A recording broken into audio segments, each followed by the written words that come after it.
many of my past travels, I have found myself drawn to places that sit in between nations.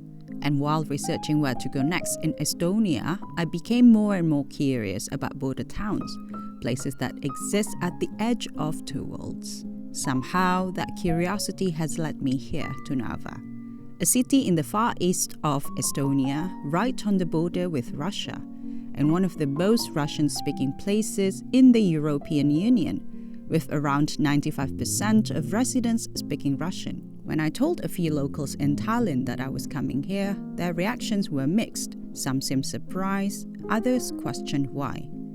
Maybe it's because of everything that has happened in recent years, or maybe it's because places like this are often misunderstood. So today, I'm taking a 2-hour train across the country to see what life actually feels like on the edge.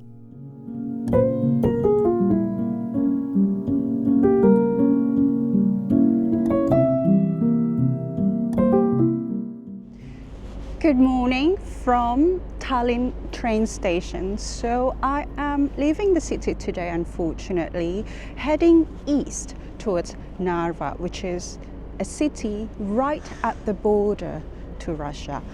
And I am just curious to see what's out there. Further east we go, and I'm taking actually a fast train that will take me a couple of hours to head to my destination. And as you can see behind me, we've got several trains already, and it's so fun because I love me some train rides, if you know.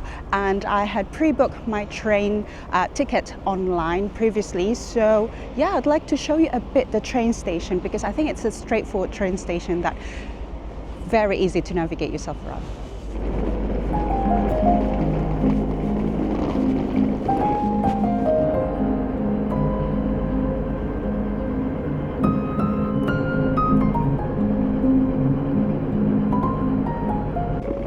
This is actually the main platform, and if you haven't got your ticket sorted out, they have got this ticketing counter next to Burger King. The company is actually called Elron Express. They do have a really efficient website. And over here you've got the platform information. I think my train won't be until 11, which is about 45 minutes from now. So it had appeared to me that probably the first platform I saw was actually where my train will depart from, because it directly says Narva, and it seems like there are 7 platforms on this. You can easily navigate yourself around it without having, like getting lost or anything. And it's, yeah, the train is very clean, and so far my impression of Tallinn is the people have been humble, lovely, and just kind. Probably it's not as openly warm as the Southern Europe or like the the Balkan. Do not mix that. These are like different, but once you warm up to them, they are so very generous. So I love my observation so far about the Estonian. So as you can see, there's definitely a comfortable, not so big waiting room that has a bit of knickknacks if you want to purchase some of this stuff before departing your train. And it's located directly next to the ticketing counter, as well as a few sittings behind me, but also right next to Burger King if you feel like having a bit of fast food in between. So cute. You've got this praline that is appointment to the Royal Danish Court. Chocolate pralines. It looks like something lovely for your loved ones. There's a lot of chocolate options here, or a bit more like romantic version for your partner.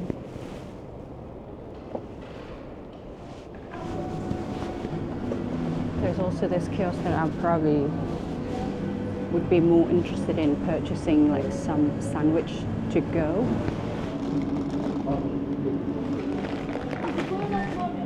Yeah, something like this would be perfect for me. As you can see, my train is actually leaving at 11 at the very top. Over here we've got 2 like similar kind of train that I'll be getting on later. But yeah, loving the platform already.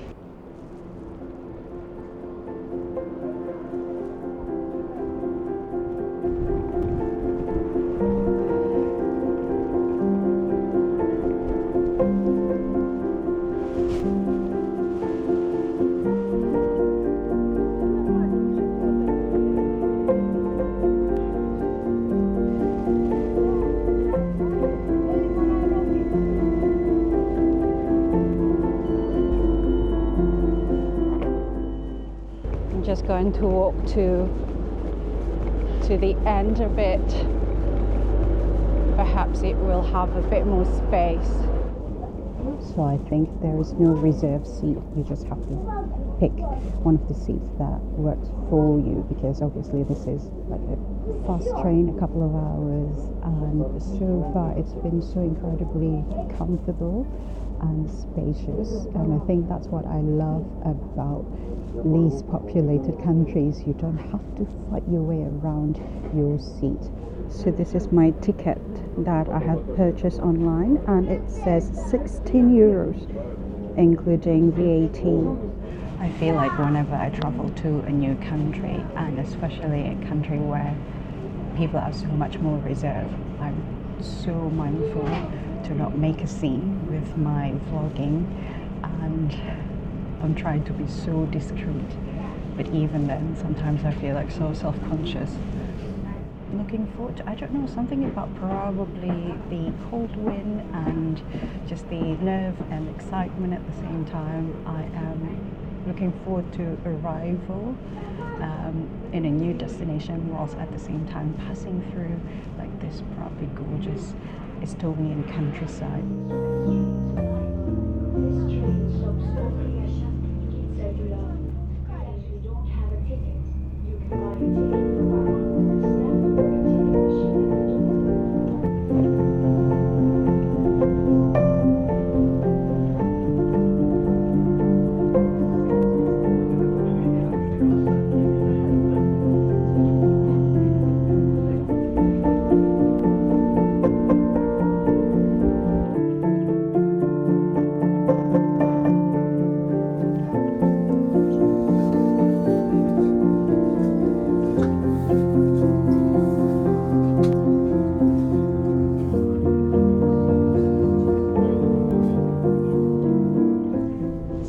Given my seat to another lady who seemed to be needing it more than me, because I think she was aiming for a seat but someone else had taken it. And I think it's just a small kindness, kind gesture that you can do when you travel. And yeah, it seems to me that you can also purchase your train ticket on the train itself, and it may be ever so slightly expensive. Ever so slightly, but I don't think it will be that much. So if you think like that's more convenient for you, I think that's also an option.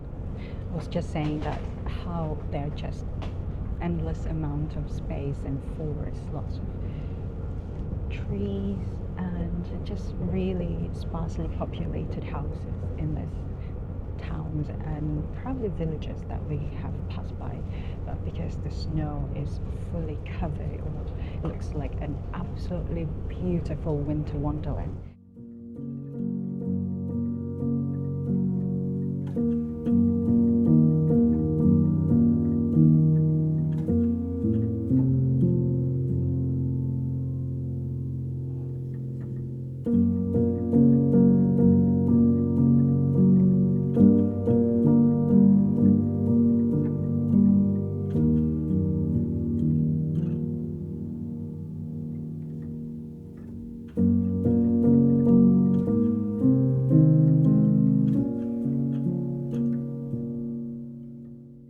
From Tallinn, Narva lies around 200 kilometers to the east, a journey just about 2 hours by train. It wasn't the most inspiring morning to look out the window as grey skies hung low across the landscape and everything felt a little subdued. However, sometimes those slower and quieter journeys can be their own kind of comfort. As we passed through a handful of small towns and stations along one of Estonia's oldest railway lines, I found myself simply observing. Fields, forest, houses, empty platforms, with nowhere else to be and nothing else to do. Eventually, the sun began to break through, and after 2 calm hours crossing the country, I was arriving at my final destination, Narva.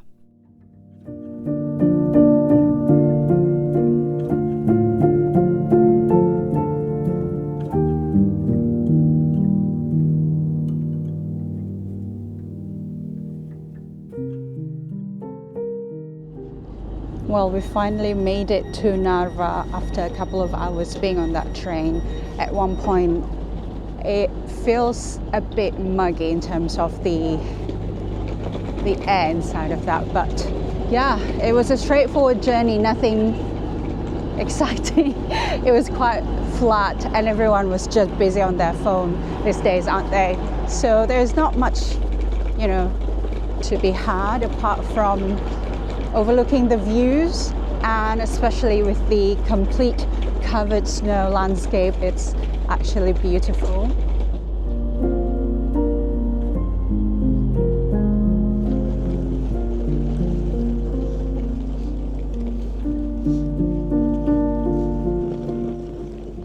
Welcome to Narva train station. There's actually a passport control if you plan to cross to Russia.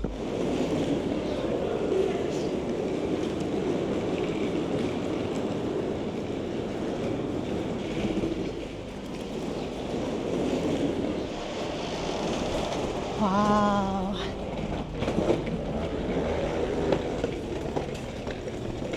Oh, the fresh air is lovely, having been just stand and sat on that train. And yeah, first look of Narva train station. I find it really interesting because today is Saturday, so you would see a lot of families and students in between that commute from Tallinn all the way to eastern part of the country, and it's always fascinating to just witness and observe, because I think I have seen and heard a lot more Russians spoken, obviously, whereas in Tallinn I've heard a lot more Estonian spoken with the younger generations.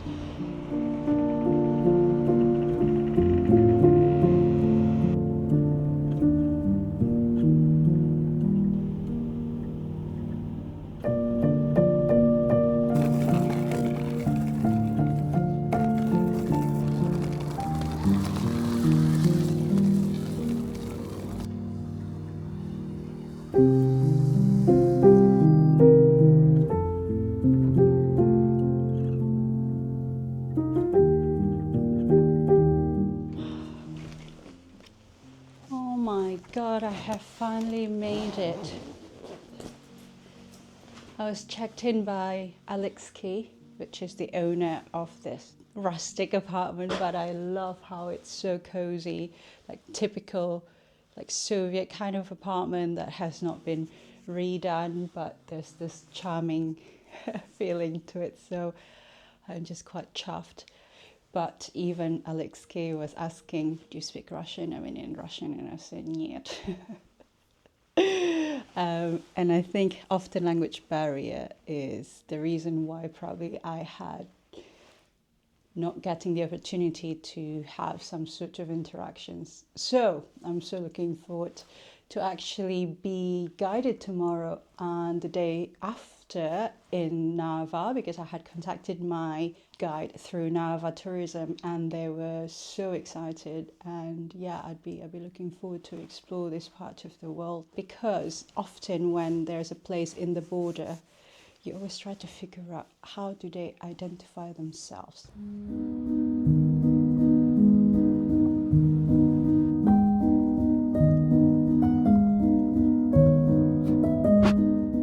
After checking into my apartment and taking a moment to settle in, I headed back out into the cold. Narva was quiet that afternoon. Snow covered the streets and the city felt calm, almost suspended in winter silence. With only a few hours of daylight left, I wandered through the center, taking in my first impressions of this place I had been so curious about.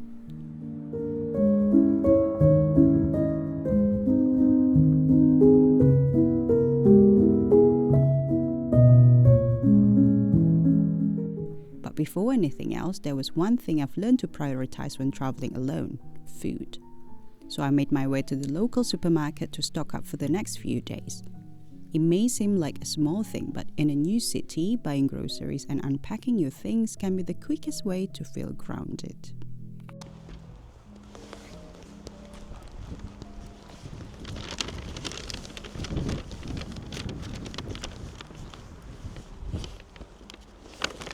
So I just made a huge purchase for breakfast and potentially tonight's dinner because I thought I miss doing grocery shopping. Just feel a bit domestic. But I had spent 20 euros for that, and I'm just going to have a bit of snack to keep me going before heading back to the apartment. I had initially wanted to spend dinner somewhere in town, but for some reason I'm just so tired. So we definitely have Lidl in the UK, and I think it's a German supermarket, so the inside was not very much different to what you would find in some of like bigger cities, probably in Estonia. So I've decided to actually get into a cafe for a hot drink because I just craved something comforting, warm and cozy, and had ordered myself a hot chocolate with really cute cream decoration with a bit of flour. I am not usually a fan of hot chocolate, but for some reason I just feel like it. I don't want to have any caffeine at this hour.